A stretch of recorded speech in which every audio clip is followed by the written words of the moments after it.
Hello and welcome to Thinking Out Loud. I'm your co-host, Cameron McAllister. And I'm your co-host, Nathan Rittenhouse. In this episode, Cameron leads us in a discussion surrounding James Dobson, who has recently passed away. Focused on the family, you might be thinking McGee and Me, you might be thinking Adventures in Odyssey. We have some differences of thoughts of the level of his importance and how this may or may not have ruined your childhood or been a blessing to it. But Dobson in himself highlights a shifting point in the American Christian psyche about what it means to win in culture and the appropriate use of politics and its integration with theology. We do not come to a satisfactory conclusion on this one, other than to just point out as we go by, this is difficult. But I think that by listening to us wrestle with the difficulty, it'll alert you and tune you into categories where you want to be wise and proceed with caution in the decisions that you're making in your life these days. Like, share, and subscribe what we're up to. And if you want to find out more or support what we're doing, you can do so by visiting www.toltogether.com. I thought we would talk about the late James Dobson today, Nathan. He is a man with a very kind of interesting legacy at this point. So I think when we were talking earlier, Nathan, you mentioned there will be a significant segment for whom Dobson is just a name that evokes family values. They'll think, oh, yes, Christian man, psychological background perhaps, but did a lot of good for a lot of families, put out a lot of really good resources and books, Yeah, focus on and helped a family lot of radio people. programs. That's what I would have heard probably if I thought of it. Maybe some like church Sunday school materials, that kind of thing. But then there is another segment for whom Dobson is a true villain. So some of the posts, and of course the internet being the internet, you're going to get very internet responses. But there were many people essentially dancing on Dobson's grave as well. Many within the exvangelical community talking about what a horrible person he was, how they experienced terrible treatment from their parents because of some of the disciplinary strategies that he recommended in his books and that sort of thing. Also, of course, a lot of this has to do with politics. James Dobson was a Trump supporter, a very vocal Trump supporter, Well, and go back so farther than that that. I mean, he was politically involved way before Trump showed up on the scene. So, he was politically involved way before, but I think for many that was a kind of crossing of a line, as it was for many. But yes, absolutely, he was known. So for some people, I think a good group of people, they'll a large group will just see him as somebody who helped a lot of families, Christian. Others will see him as mainly a political figure, and they'll mm, specifically a very very right wing figure and part of the sort of perceived right wing Christian evangelical industrial complex. And you get a lot of anger and a lot of ire there. So, as somebody who grew up in the evangelical world, albeit a little bit removed because I was a missionary kid, so I was in Austria, but Dobson did have a hand in my life growing up. I thought I'd bring in some of those details here. And then Nathan, you as somebody who grew up outside of the evangelical world, I would describe you as growing up outside. I mean, maybe somewhat adjacent yeah, since you the lived States. in the States for yeah. But I would consider you in important ways an outsider to the evangelical subculture. But I can tell you some of the ways I remember the old focus on the family logo, by the way. Some of you will remember that kind of black and white image of a sort of father figure with they updated the branding, but that was a staple of my childhood because I saw it not only at my home, but I saw it at so many friends' houses. But I also remember Adventures in Odyssey. I remember I didn't listen to we listened to it a little bit. I remember the show, but the one for me actually that I really liked a lot was McGee and Me. You remember Oh, I McGee and forgot Me? about that. Yeah, I know the references. So there's an interesting thing here, Cameron, where I think focus on the family was probably answering questions that my parents didn't have. And so I remember like sometimes we'd be traveling in the car, we'd hear the program on the radio.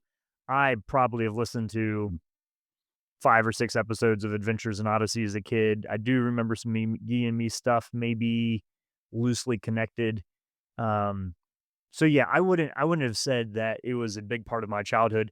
I I do think that most of the people that I knew would have had, um, if you brought it up, said, yeah, it was an organization that answered a lot of questions that a lot of people had.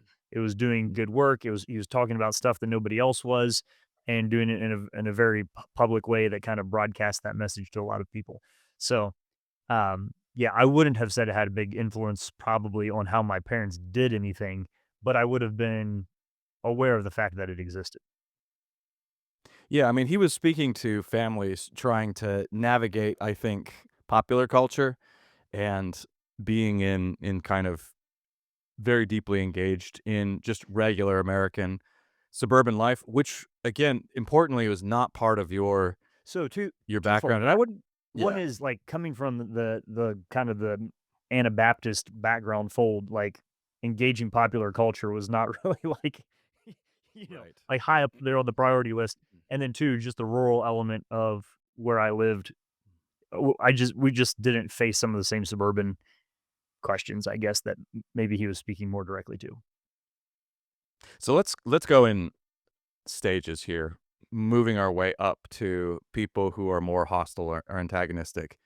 So let's start with people like myself who grew up with a little bit of James Dobson's influence, some of it good, some of it not so great, but who were also fairly culturally involved. So you can speak into this, Nathan, but you were a few steps removed here, and I would say also another difference is I think this is just me thinking out loud. James Dobson is also speaking significantly to nuclear family units, and that's not your background. You come from an unusually rich community with deep generational connections. James Dobson was speaking to a lot of, it's true, theologically and politically conservative families, but who were very much part of the fast-paced and fast-moving capitalist culture of America, Hmm. who moved around a lot, who had to find different churches, who pulled their kids in and out of schools, and had to navigate that space. That wasn't so I think that's an important I always item joke to note. That as a might also. I always Yeah, joke that as a kid, my idea of moving was sliding my bed over to a different wall in the bedroom. Um, there you go. yeah. So Well, I think so one thing to note here is in in the past, there was a danger, maybe in the 19 so from the '60s onwards, ever since there was a countercultural movement, you could say that Christians began to seriously see, I think, threats in popular culture and the wider culture. That's painting with a very broad brush, and that's vast overgeneralization, but I think it's safe to say from the counterculture onwards, I think there's more of a sense of real direct threat in the broader culture.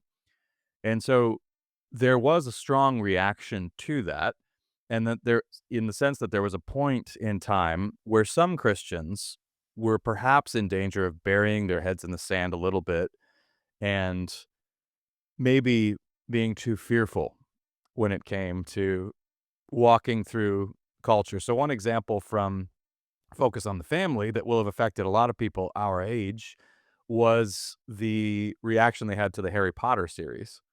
And that's one among many, but there was a serious, James Dobson kind of went all in on the condemnation of J.K. Rowling's books. And I think a lot of people now who've grown up have come to see that that was misguided. And in fact, irony of ironies, Harry Potter has some very significant Christian themes in it. But at the time, there was this intense focus on, well, it involves sorcery, magic. These are far from neutral. This is very dangerous. But one thing I do remember, Nathan, as much as I appreciated McGee and Me, I really liked, kind of crude way of putting it is it's kind of sort of a Roger Rabbit for Christians, where you have the cartoon character who comes to life and then in the midst of a real world. But and there's some of those episodes that are just still with me to this day. The one involving them breaking the windows of a Native American man was for me very haunting as a child. And then the other one, of course, this will where they sneak into a horror film.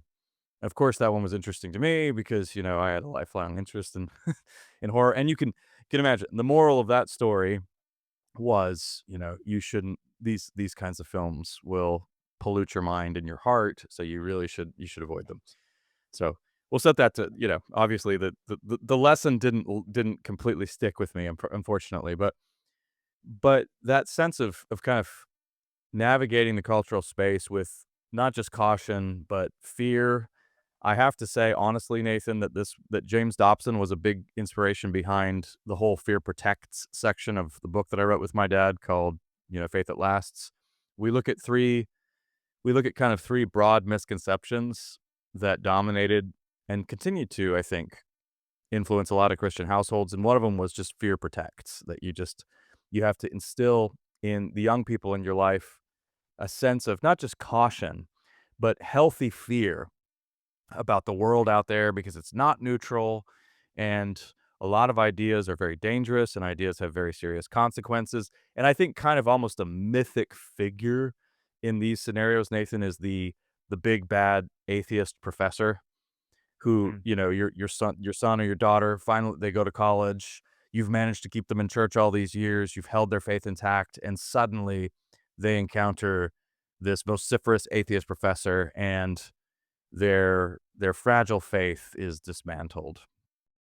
So that kind of attitude was I would say a part of focus on the family, and I think people now can appreciate a lot of what he did to help families. I mean, Dobson was big on the fact that the family is the cornerstone of society and civilization.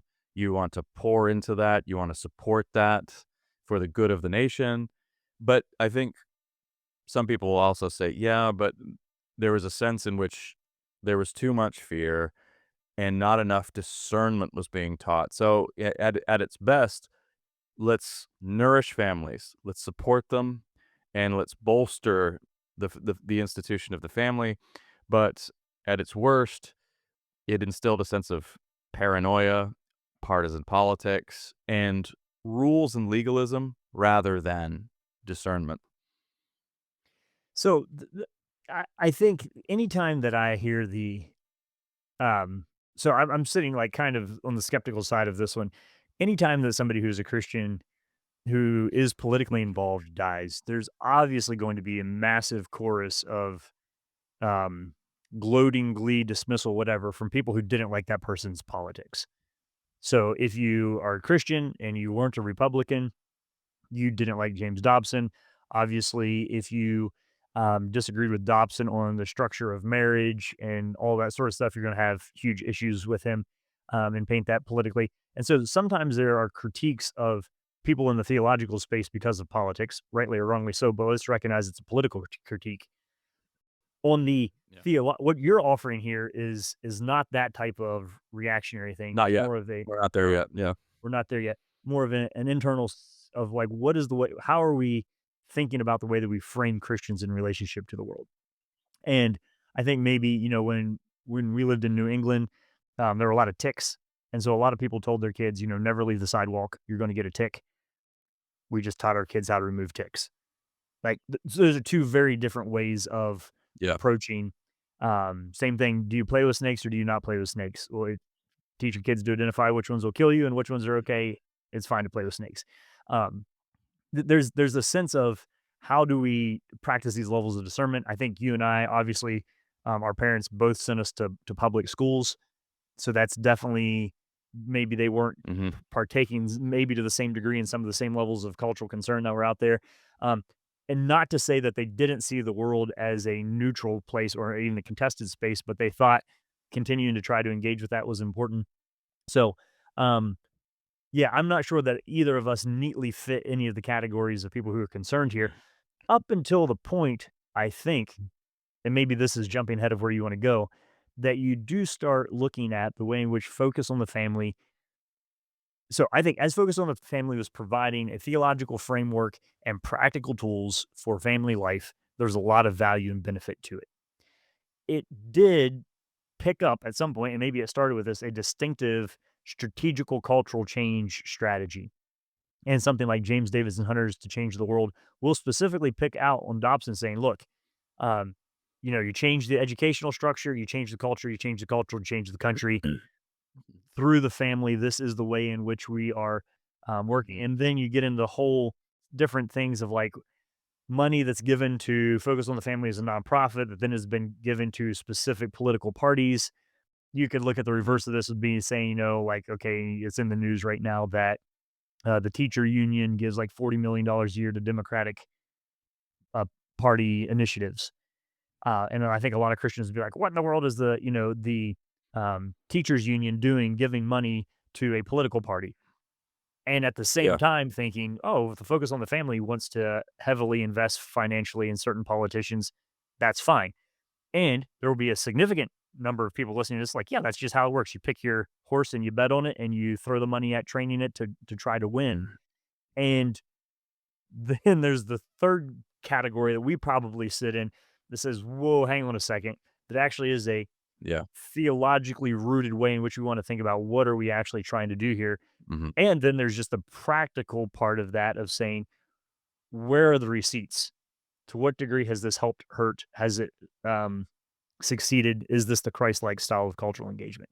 So those would be the categories that I think in a little bit more when I think of Dobson and focus on the family rather than the like, well, he supported Trump and like because there's the I like how Sure. some people put there's Trump delusion in both directions, like he's the Messiah and everything he says is right, or he's the devil incarnate and everything that he says is wrong. Mhm. Um, Clearly, both of those are ludicrous.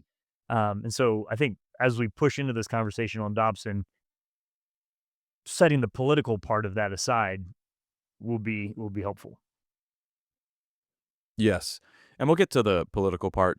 I think I wanna go there last because I think that's important, but that's where you get the strongest reaction to him.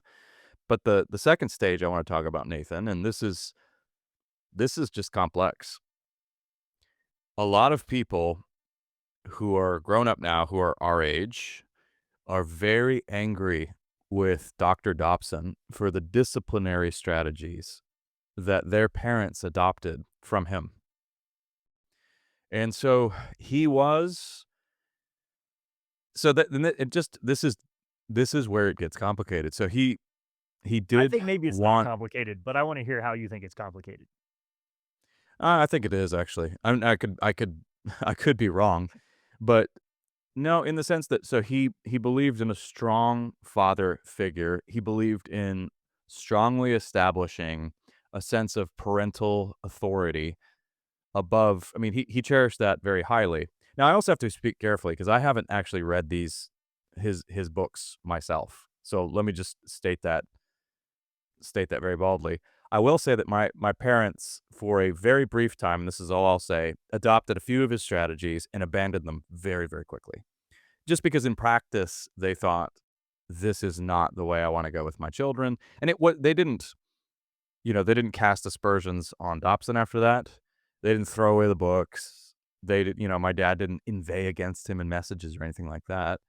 But they just recognized in our household and with our children, this is, and I'm not talking about, no corporal punishment whatsoever. I'm just saying there were certain things that he had recommended that they just eventually they said, "No, we're gonna do that." So a lot of people have said, "Yeah, I was, thanks to Dobson, terrified of my parents. They kind of started using these tactics to instill fear." And this is an aspect of fear protects, and its outworking is in disciplinary measures. Now, I think the intentions behind it were often good intentions in the sense that people wanted to establish order in the household. They wanted some boundaries. And now, I mean, those are all good things, but it is possible to go too far with it. And so there's a significant number of people who think that James that Ja- that yeah, Dobson went too far with this, and because of that, they suffered in their homes. Okay. I'll stop there for now. Yeah, the thinking out loud here. There Yeah, yeah. seems to me to be That's a what we do. that's what we do. I I can't think of a category where I would feel comfortable saying this person ruined my life because he taught my parents to do this and my parents were so connected to this individual that that's what actually shaped and formed the way that they treated me.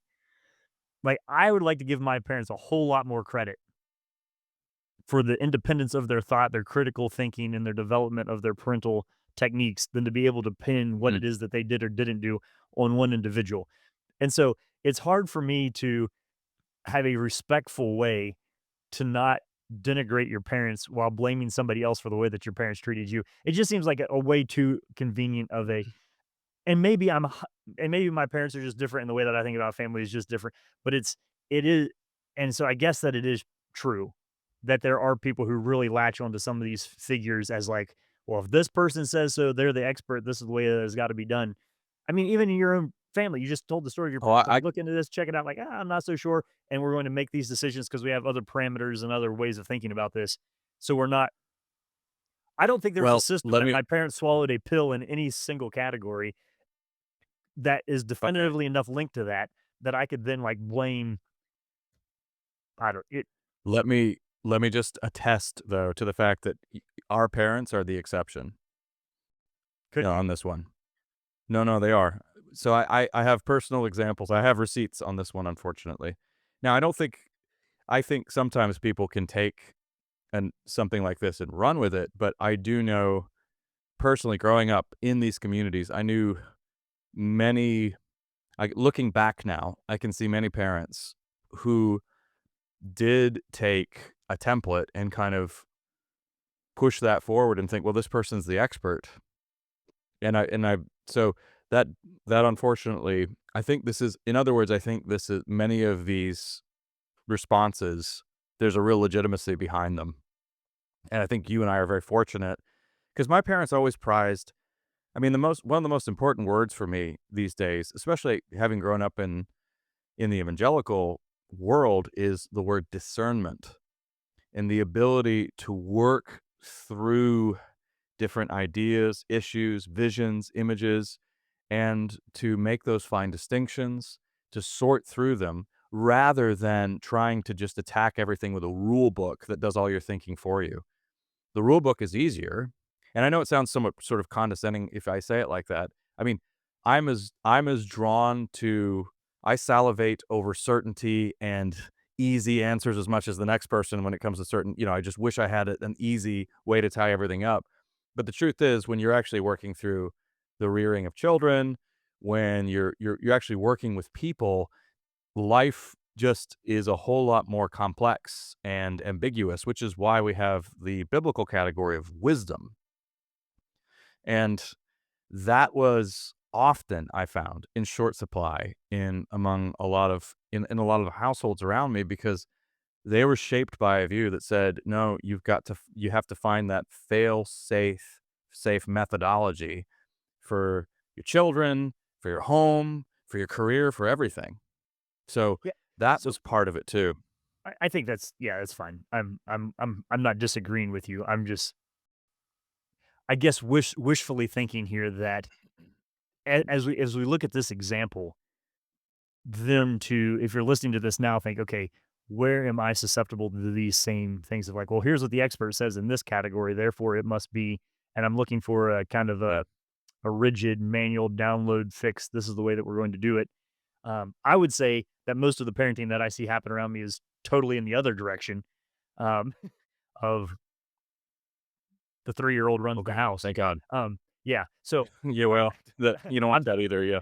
yeah. So, but yeah, and it's probably is true that like the way that my parents disciplined their kids probably had more to do with the way, like the homes that they grew up in and the way that their siblings in the family broadly thought about child rearing, um, more than like a radio program. So I, Well, there's an equal and opposite reaction, of course, to that kind of rigidity, and it's not mhm, good either. You want to avoid the extremes, yeah. but I So think yeah, okay, so let's move to politics here really quickly because this is I think I think if this sounds kind of, "Oh, no, here we go, politics," I think Nathan and I can take this in a better direction, in a more constructive direction. I'm So, gonna yes, James go to Davison dig for Hunter a book while you're talking. do it. Well, now you're right to bring up James Davison Hunter's To Change the World. I think The first time I read that, Nathan, I don't know what your response was, but I thought, "My goodness, he is really, really hard on Dobson and Chuck Colson as well." So if you've never read that book, by the way, those sections might be a bit bracing if you're not prepared for that.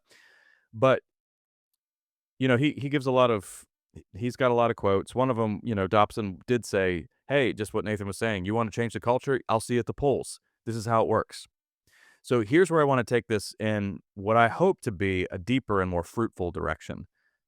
Both James Davison Hunter and Christian Smith, and actually a number of other sociologists, have a habit of referring to what they call deep culture. And deep culture has to do is just what it sounds like. Those are the underlying stories and visions that have captivated people's hearts and souls. And they remain, to a significant degree, untouched by policies and untouched by legislation. Not that legislation can't make a difference. Nobody would say that. Of course it can, but it can only take you so far. When people's hearts are turned in a certain direction, it's only a matter of time before the culture begins to go in that direction as well. And so Hunter and Christian Smith and others have, Christian sociologists who have been interested in the fate of Christianity in North America for a long time have all noted that since the counterculture, the overall story of how we see human beings, how we see freedom, how we see love, how we see happiness has changed drastically. And it has moved away in profound ways away from the church's vision of human life and human flourishing. And that, policy decisions, the election of a Donald Trump, all of that, it has not changed any of that. None of that has been turned around. And so I think, and this also brings to mind, and of course, this is going to bring to mind different philosophies and different views of culture change. Nathan is part of an Anabaptist tradition, so they've got a very distinctive and often different view of cultural engagement than your average evangelical does. But what we begin to recognize is that as Christians, we are not at home in this world. Okay. And that doesn't mean that that's not a rest. Yeah. So I'll stop there for a second. I found a quote here that fits in with what you're saying. So here's a Dobson quote. The side that wins gains the right to teach what it believes to its children. And if you can do that, you write the curricula. You tell them what to believe and you model what you want them to understand. And in one generation, you change the whole culture. And the so there is and of course, James Davidson Hunter's is challenging like the entire structure of how culture actually changes. But the focus there is on the word win. If you want to win, Yeah. this is how you do it. And so to summarize what Cameron's been saying here, it's this winning or the coalitions like, okay, Christians need to take over the Republican apparatus in all 50 states. Like this was part of that movement back in the day of we really need to win culture. And so in 2010, so 15 years ago, Hunter is pointing out like anytime that you hear winning language or like take back or make something better, um, and then all of a sudden when Trump shows up in like 2016 and then like even later, like make America great again, it's a playbook exactly right out of Mm. an approach to the Christian response and engagement with culture that's very much in terms of winning and losing, culturally speaking and politically speaking. And I think that's where the the trouble comes from is how do you with a clear conscience. I said this in the days that we worked at RZIM. If we're seeking to influence the influencers, how do you ensure that it's not the influencers who are influencing you? And this is the challenge of the church is that as you're trying to engage the culture initially from a good motivation and a good reason, the temptation to pick up the tools of the culture in order to change the culture are extremely high. But once you pick up those tools, you are now part of the system that you once decried. that's the slippery theological, sociological, cultural element for Christians always, but extremely now, in the time in which we live. Yes, I mean, and also if you just look at so there was a brief, real political victory for a while for I mean, the 1980s. You could take that as an example. Christian Smith draws this example in his new book, Why Religion Went Obsolete, the Reagan years. So you had the countercultural movement in the late 60s, 70s, and then there seemed to be this brief end to it in the 1980s. It seemed to be this real victory. Oh, are we gonna go back to, quote, "traditional values"? But in fact, that's not what happened.